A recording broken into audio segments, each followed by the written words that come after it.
Welcome to Sūkṣma, the quiet science of the soul. Welcome, Yadavindra. Hi, Vrinda. Glad to be back. You know, in the last episode, you said something that stayed with me, that the grahas act only in the spaces where we don't exercise our free will. I thought that was really a good thought. Exactly. Actually, the idea is if you're able to understand the nature of grahas, what happens is you begin to reframe your responses and attitude towards the graha, and that allows the graha to shift its energy. Ultimately, what happens is when you have your awareness stepping in, the graha also starts adjusting uh, in your life In a positive way. in a I'm positive way, assuming. of course. So then I guess the real work of astrology begins when we start to take back those unlit spaces in our life with awareness. So much. In fact, one of the biggest messages that I am hoping to pass on is don't look at astrology with a purpose of only prediction alone, but it's a lot to do with your participation. You know, this kingdom that we have within, the awareness you have of this kingdom, better you are able to govern it. And that's ultimately aim of Jyotish.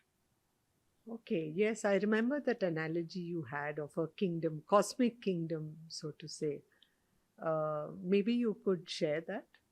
It begins way back in time. One of the first episodes, I had spoken about the Babylonians and then how that a body of knowledge shifted towards Egypt and ancient India. And the basic belief at that point in time was there is a world above. And there was a saying, as above, so below, as below, so above. So there is a correspondence. Okay. There is what we call as law of correspondence.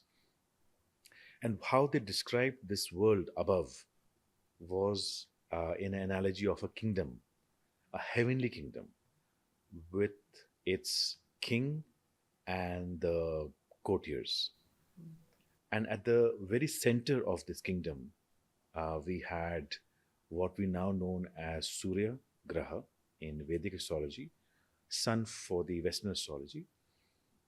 Then we have his consort, Moon, Chandra in Vedic astrology. Then we have a prince. This prince is very interesting. His name is Budh Graha, Mercury. And then we have two senior ministers. One is Shukra and the other is Brihaspati, Venus and Jupiter, respectively. Then we have someone called Saturn, which is a very important planet. In Vedic astrology, it's known as Shani. And then we have two Bahari grahas, Chaya grahas, that is Rahu and Ketu. Now, let me brief a little bit about each one of them and how they are so real lifelike. Okay. Now we have here His Majesty, the King, Surya. And in the heavenly kingdom, which basically is a structure of the Kalpurush. Actually, the analogy of a kingdom is anatomy of the Kalpurush. Okay, yes. So when you talk about the king, His Majesty, it's about the selfhood, the sense of self, the ability to have will to make decisions. And that, like I said about the law of correspondence, it corresponds in our life as well. So His will is our will, in the sense, our sense of self, our sense of decisions. Then we have the Chandra, Moon, which is the mind, particularly the emotional mind in the heavenly kingdom. So this king who has a sense of self, I-ness, also feels. It has an emotional mind. And that is in that kingdom leveled at his consort, the closest part to him. Then we have the prince, Budh, which basically means the intellectual capacity, the awareness. And that corresponds in our life as our logic and reason, whereby moon is our emotional tendencies. Sun, of course, is our sense of ego. I am this, I am that. Then the two senior ministers are very important because Shukra, which is Venus, governs wisdom, but worldly wisdom. It also facilitates in the heavenly kingdom harmony among the courtiers. It also represents aesthetic abilities of a person. So in the kingdom, it is the one who takes care of the decor, the order, everything that contributes to a harmonious congregation. Whereas Brihaspati, Jupiter, represents wisdom of a spiritual nature. It talks about ethics, it talks about dharma in the Vedic tradition, it talks about um, abstract understanding of life. So, when we talk about what is goodness, what is honesty, what is a friendship. So these concepts, what do they really mean, which bring you together, is with the realm of Brihaspati, Jupiter. So while they operate over there in the kingdom, they also operate within ourselves. So our sense of aesthetics, our sense of worldly understanding of things, relationship building, and also understanding of our morality and ethics, the values are corresponded by these two grahas. Then we have Shani, Saturn. In the heavenly kingdom, he's the one who sets things in order. He's, we can call it a judge, a person who makes sure everything that is happening within the court is within the confines of an order. Okay. So in our lives, our own sense of conscience is a part of our being where we know, okay, I know this is not right, and I know this is wrong, or this is right. And the compulsion that we have to choose to do it or not do it, or to be able to decide when someone else is crossing the boundary, we know Shani is expressing itself. Okay. And as much in the heavenly kingdom, they're quite petrified, so are we here. Very Because much. it is the one in the schema of Jyotish comes every 30 years to take account of all the orderliness or unorderliness that you have followed, and it kind of brings. Yes. I think everyone is very scared of this 7.5 years. Which is interesting because once you begin to understand its nature, he's not so scary. Actually, he's the one who puts you on track. Okay. Now, with all these people within the kingdom, you have two more. You have Rahu and you have Ketu, which is known as the north node of the moon and the south node of the moon in Western astrology. Now, these two are grahas which don't have any physical mass. You cannot see them. There's a way of calculating their movement based on imaginary points in space. And those points are very important because they depict when the eclipses happen. The Okay. phenomena of eclipse is measured when the planets align at that point, which either is Rahu, which is solar eclipse, Ketu, when it is lunar eclipse. Now, in the heavenly kingdom, one is a sorcerer. It is the one who represents unending hunger for power, for gratification, and it usually tries to target the throne. Okay, it wants to usurp the authority and gratify itself without any convention of the court. The other one, Ketu, is more like a ascetic. It is the yogi who has renounced. So it's not interested in usurping the kingdom, but annihilating it because it believes actually this kingdom is a form of distraction. What the real purpose of your soul journey is beyond. So that's why Ketu in the Jyotish schema is known as a Mokshkarak. Now the only problem is its method is quite harsh. So in the heavenly kingdom, um, when you have all these grahas within and outside, trying to interact, especially these two on the outside, they have an attempt to either usurp the kingdom or destroy it. And a very important graha plays a role to defend the kingdom. Okay. That is Mangal, Mars. Now, that is a very important planet, which basically in your life means your sense of courage, your tenacity, and your ability to defend what you believe in, your selfhood. So, all of them put together become the nine grahas. Okay. Yes.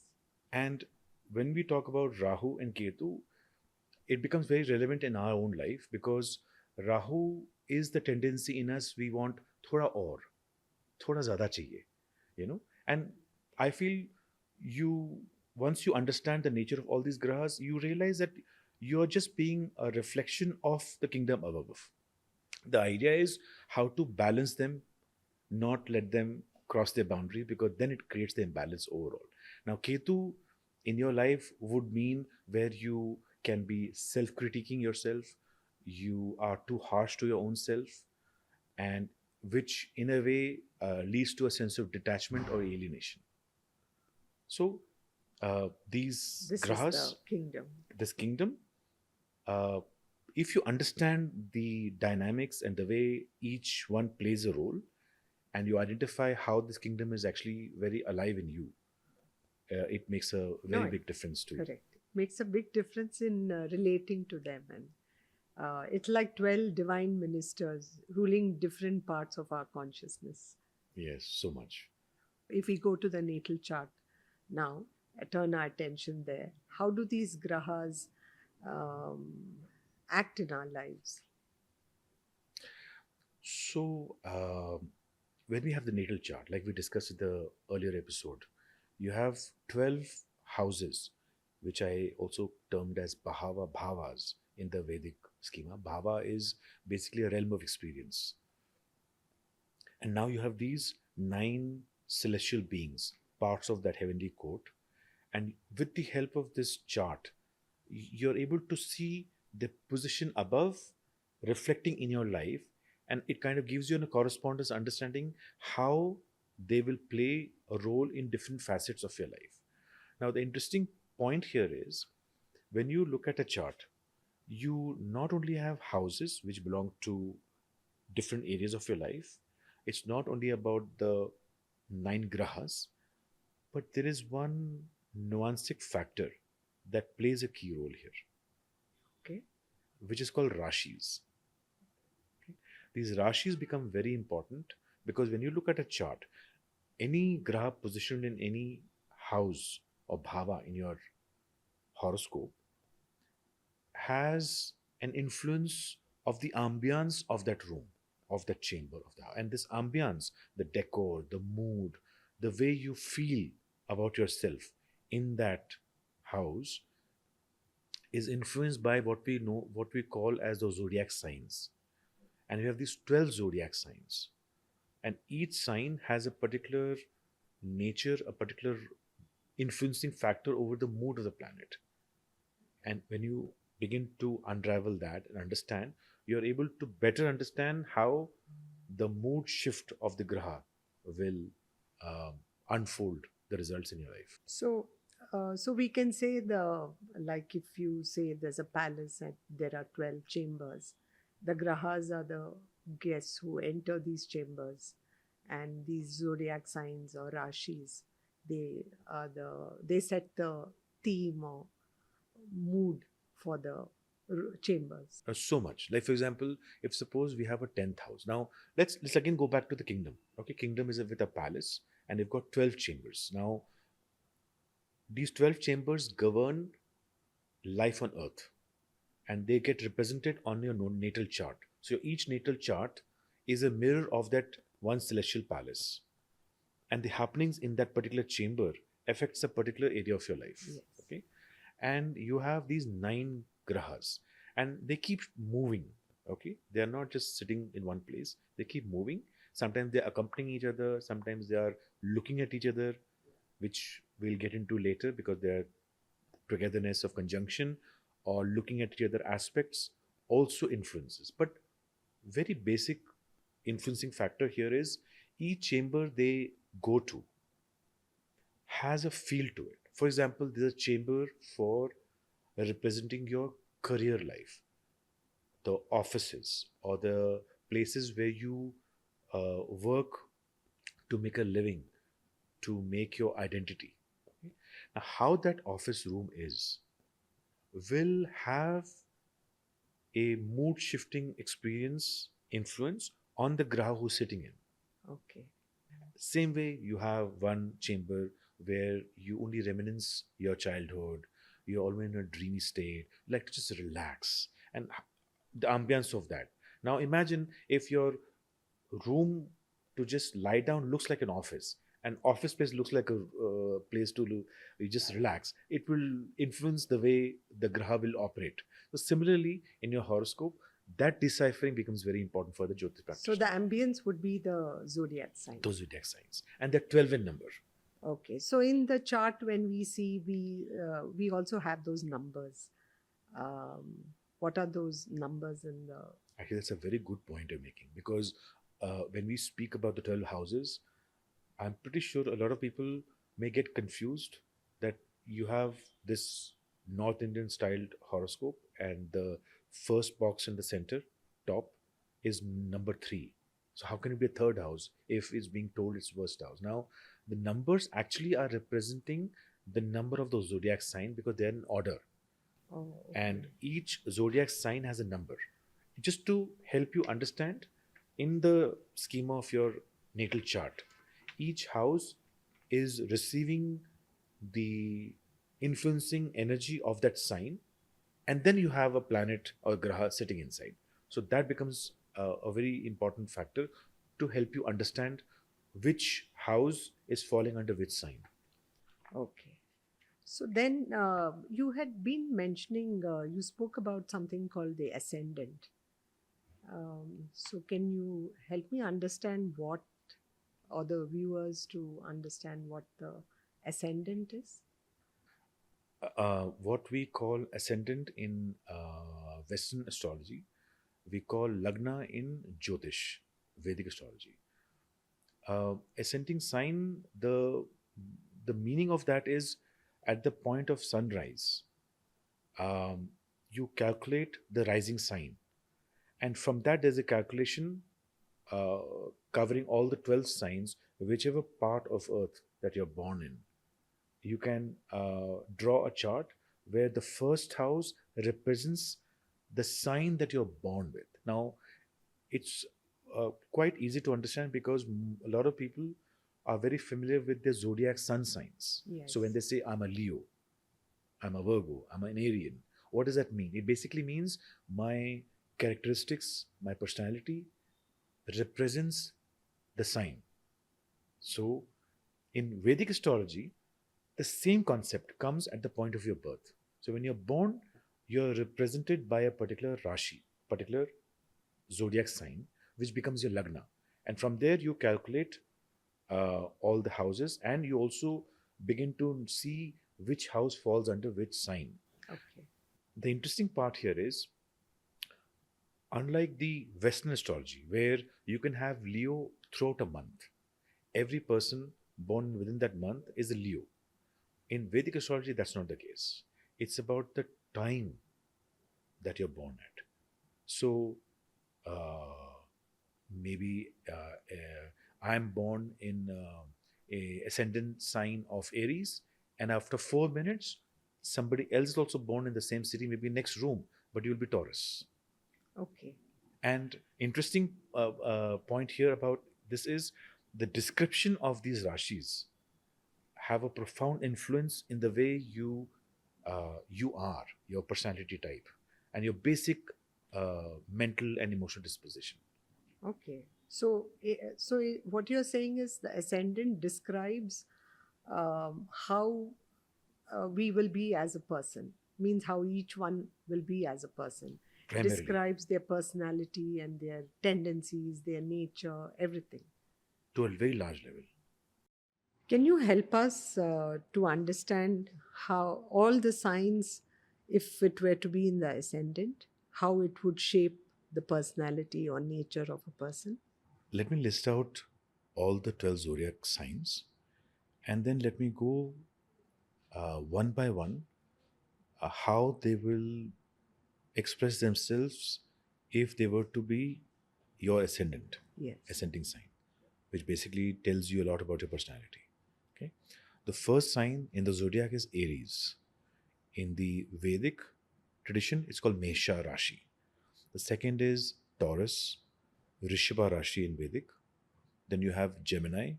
Then you have Cancer, Kataka Rashi, Crab.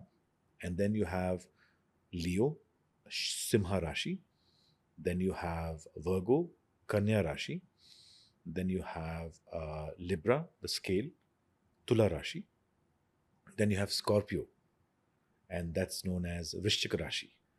Then you have Sagittarius, which is Dhanu Rashi. You have Capricorn, which is Makar Rashi. Then you have Aquarius, which is called Kumbh.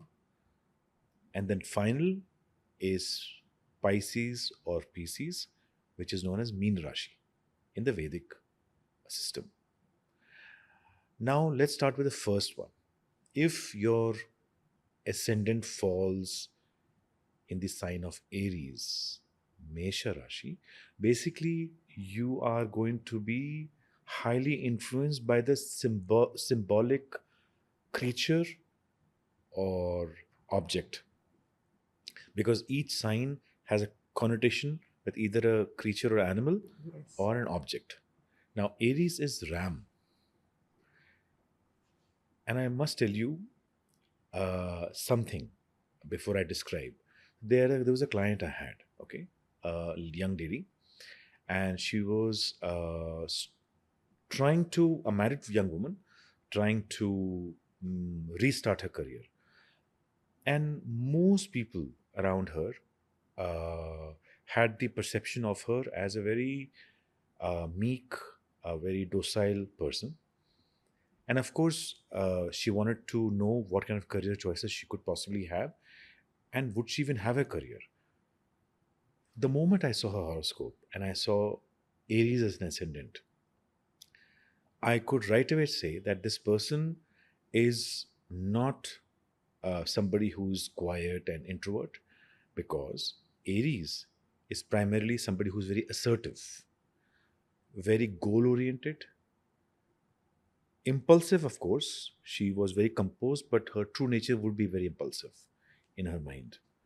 Um, Assertiveness, aggressiveness would be their second name. One very interesting thing about this sign, if that is in your ascendant, is you become alive with challenges and obstacles. Okay. That's what stimulates you.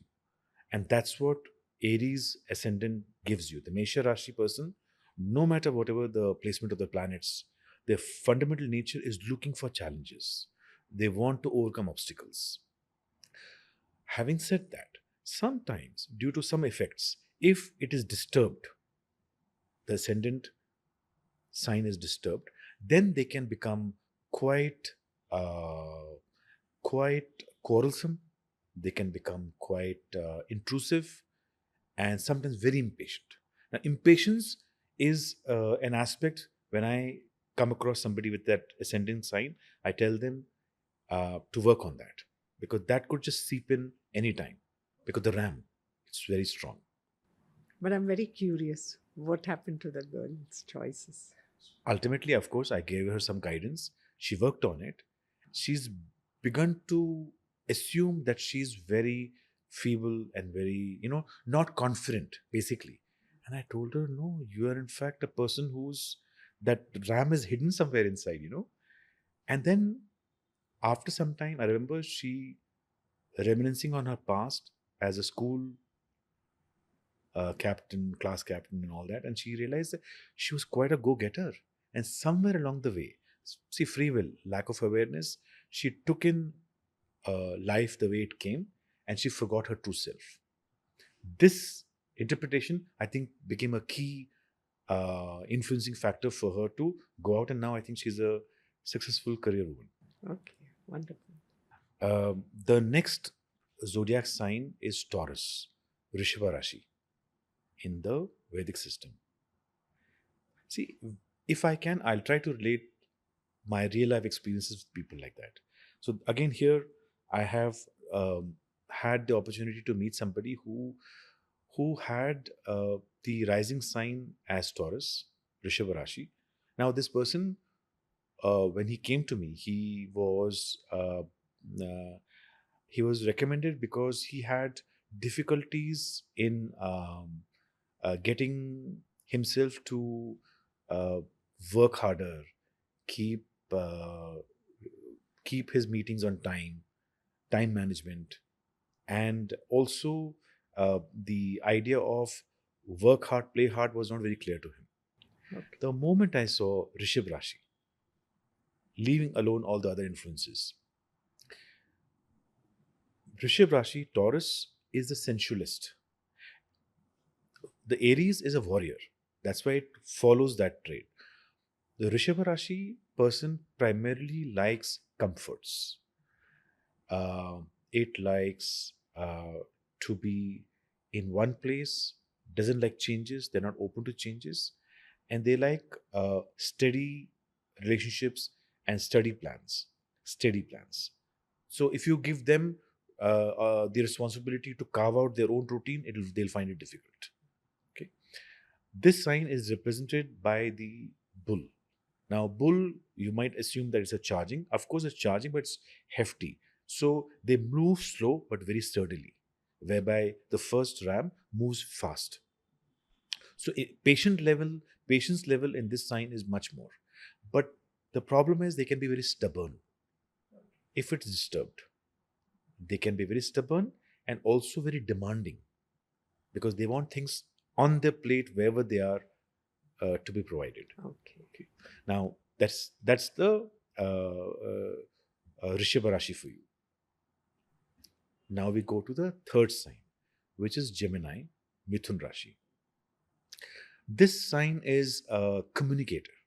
Usually you will come across people who love to socialize, very natural at small talks. They can make a lot of friends easily, very curious people. And they are the kind who are jack of all trades. They would have knowledge here, there, everywhere. And they would be good conversationalists. The tendency of getting bored with what they do becomes high. So all those people who find whatever that they do tend to lose interest. They want variety. Possibly they could be a Geminian influence on your life. Now, if this sign is a little disturbed, then you could end up finding yourself being a little superfluous. That's the problem with Gemini. Now, Gemini is symbolized by two faces. Basically, it means a person who has one inner reality and one outer reality, and they try to juggle between the two. That's why they're able to show one face and able to engage the world. But then there's another which they keep only for very, very special relationships. Okay. And to balance that sometimes becomes a little challenging. So that's Gemini, Mithun Rashi for you. The next is Cancer, Kataka Rashi. This sign, if it falls in your ascendant, primarily you will be someone who's emotional by nature and nurturing. Okay. The nurturer becomes a very important theme for a Cancer ascendant, Kataka Rashi. You will find yourself to want to tend to other people's needs. Even as a youngster, I have seen people who have Cancer ascendant. They are quite a natural to notice, small things like if some at school someone has forgotten their lunchbox, they will want to offer. If someone is lagging behind in their studies, they will try to be the maternal figure. Very good people to have around.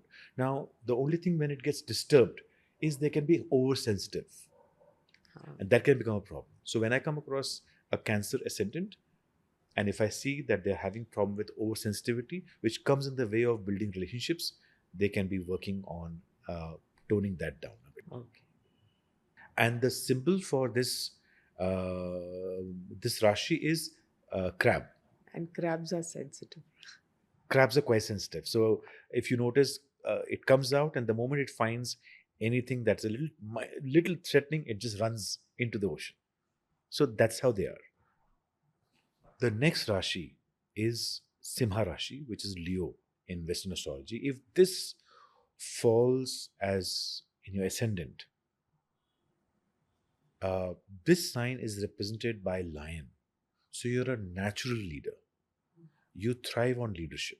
You want to be the center of attention, and somehow you will be able to give direction to people around you. You will have the presence. It comes naturally to you.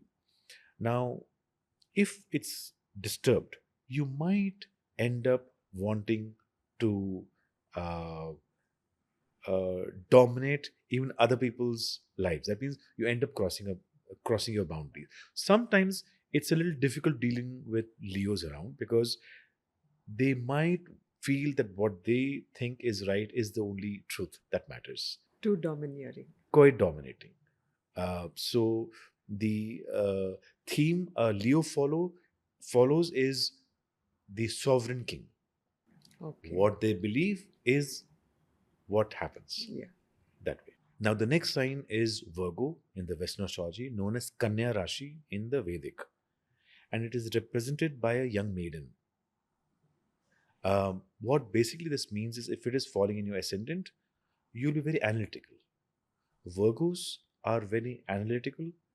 They can really analyze things and they can be very rational and logical in their approaches, even their emotions. Okay. They also have a gift of the gab, unlike the Gemini cousins, the Gemini who can do small talks. The Virgos can actually have in depth conversations. They may not be jack of all trades, but whatever they get into, they can be very, very thorough with that. The only thing that can come in the way is they can be over analytical, which I've seen with a lot of people who have Virgo as an ascendant. They are prone to anxiousness.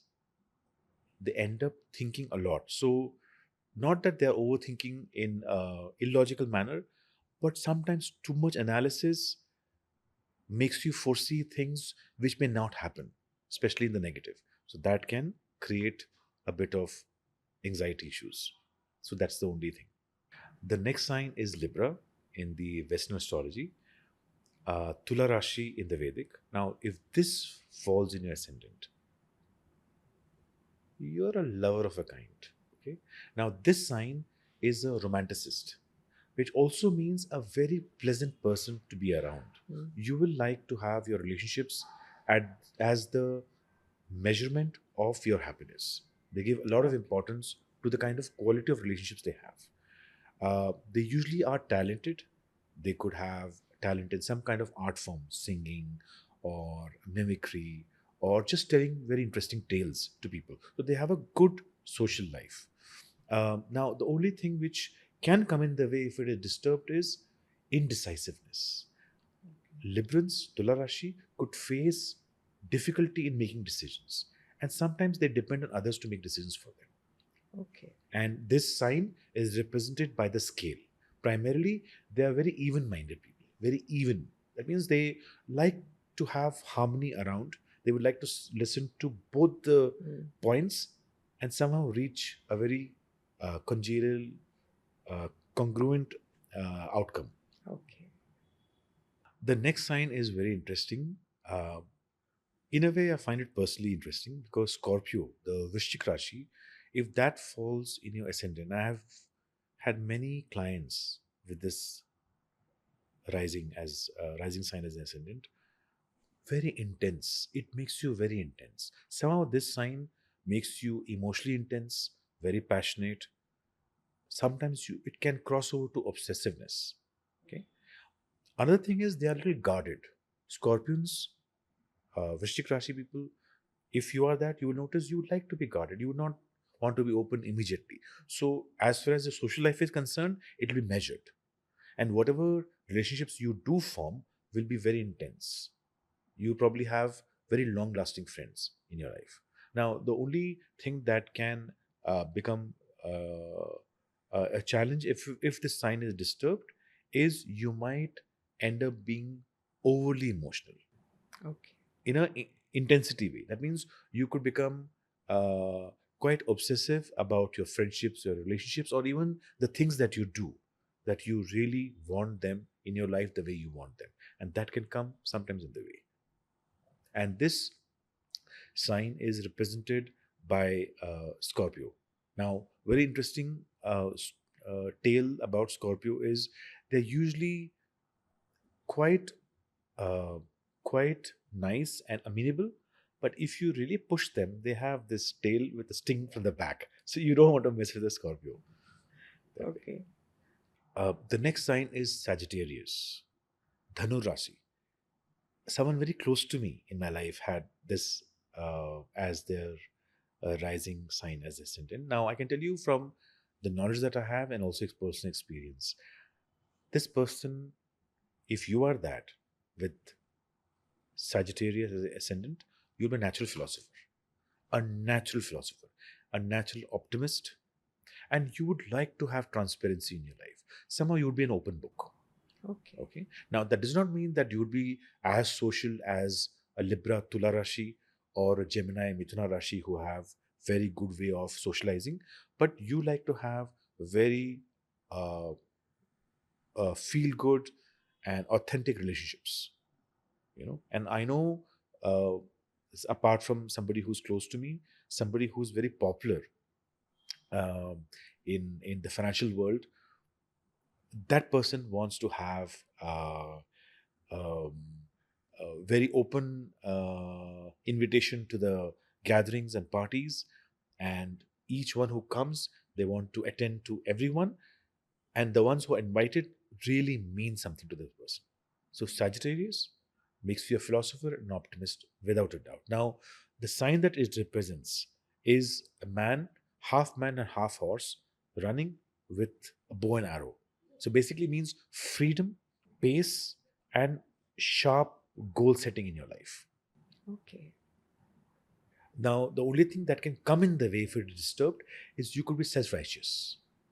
If you're a Sagittarius, you might be quite self-righteous. That means your standard of values and good deeds could be quite high, where you end up monitoring others with a dogmatic lens, So more judgmental. a bit more judgment. That's the only challenge one can face as a Sagittarius. Okay. Which brings me to uh, the Rashi of Makara, Capricorn sign. Now, if this falls in your ascendant, it makes you very ambitious. Okay. It also makes you very disciplined and very systematic. Now, Capricorn, when it's dominant as your ascendant, you're likely to have aspirations to acquire worldly success to the maximum. Okay. So, very driven people have Capricorn as their ascendant. Now, if this is disturbed, the problem is it can make you a bit rigid, which means you'd like to work, uh, unlike other signs which are amenable with working with the groups, except for Leo, who wants to be at the top of the group. Capricorns like to work alone.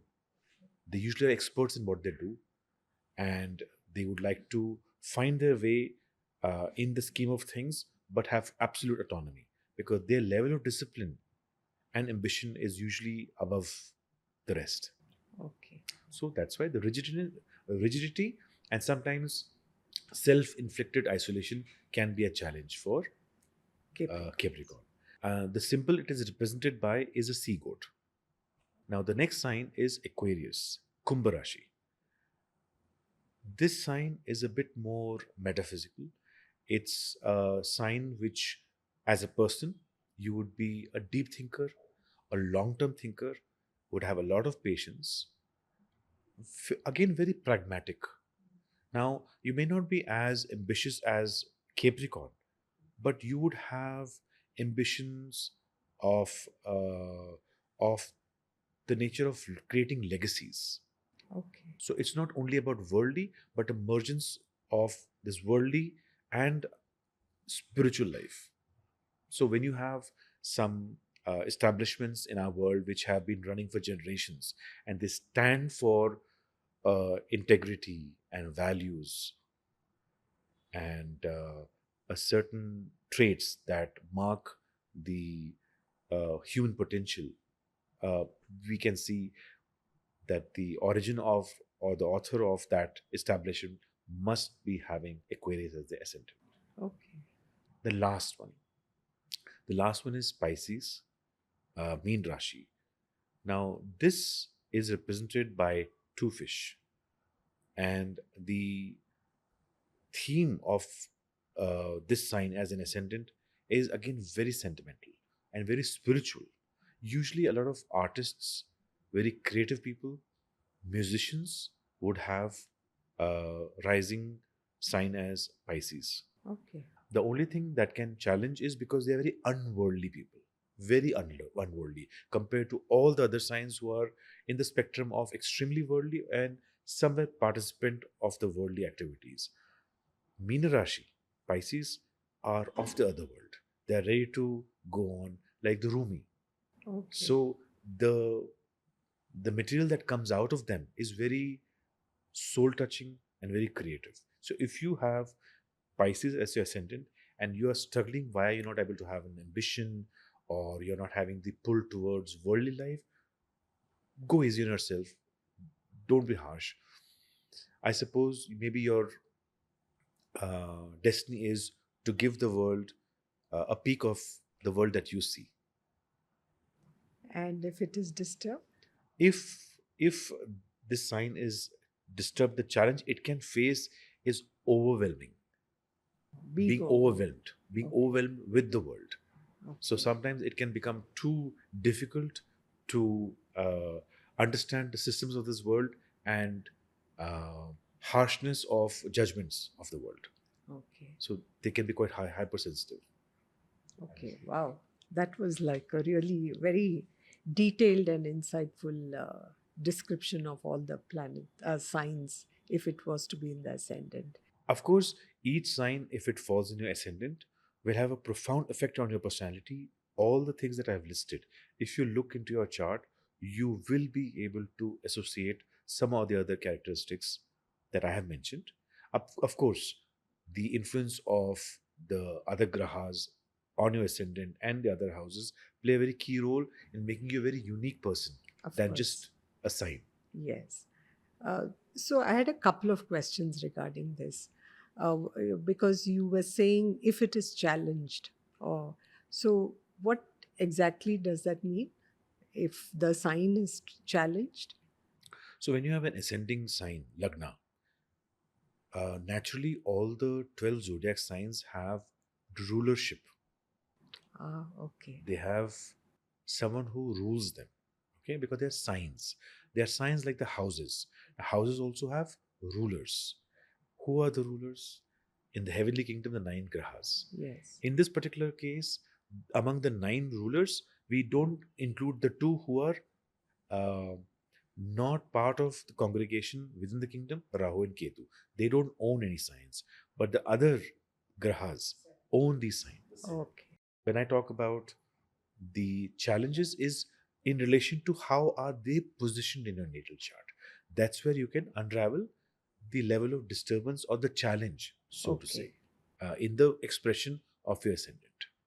Okay. So that is the challenge that they face. That would be the challenge. Okay, so now we understood the ascendant, like if a particular Rashi or zodiac sign is in the ascendant, that is the first house.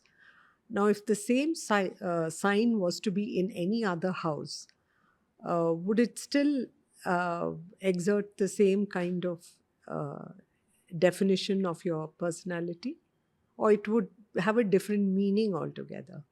So the moment you are your first house, the ascendant falls in a particular sign, that becomes a part of your personality, and all the other sign take place in different houses.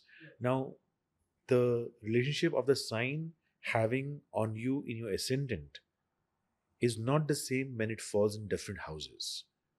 It has no relationship to the houses, but it does have influence on the planet that is positioned in that house because it influences the mood of that planet. Ah, okay. So, in a way, when it is falling in your ascendant, it is highly influencing your subjective mood. That's why we can say an Aries ascendant or a Gemini, you would be with certain traits because it will influence the way you are. Okay. But other houses, it's only the planets. It influences the planet. So we can say a zodiac sign in the ascendant is about your personality, but a zodiac sign in any other house is how it influences the planet. It just becomes the decor and the ambience for the planet who comes into that house. That is quite interesting. So Yadavindra, when we look at our chart, we are looking at a living kingdom almost. Where the planets, the signs, the houses are all interacting with each other. Now, how do fate and free will fit into this dynamic system? The play of the cosmos, I think you should take it as a play on the stage of life. And you are having a script, and that could be your fate. Okay? But how you play it, how you go about, would be your free will. That freedom you have. And when you look at the whole structure of your chart, what really comes as your companion is your level of consciousness. Because when you increase your consciousness about the nature of these grahas, about the temperaments, about the disposition, about the role they are attempting to play in your life, Yes. you begin to change the way they act with you. Whenever you co-participate and you rewrite what was fated into a destiny. Wow. So we can say the more we know the system, the more aware we are, the more gracefully we can go through the Absolutely. experiences. Jyotish, the Vedic astrology was never meant to confine you in a fatalistic prediction, but free you as a person who can participate in the game of life just by knowing and understanding all the players that are playing the role along with you. So, in understanding all this, we begin to see astrology not as a set of symbols, but as a living language between the self and the cosmos. So, what do you have to say about this, Yadavindra? I think it's about each time you learn a new word of this language, life begins to speak to you even more clearly. That's how it is. In our next episode, we'll start learning more about the grahas and how these energies start playing out in our lives. I'm Vrinda Bhaskar, signing out from Sūkṣma, the quiet science of the soul. Till then, stay curious.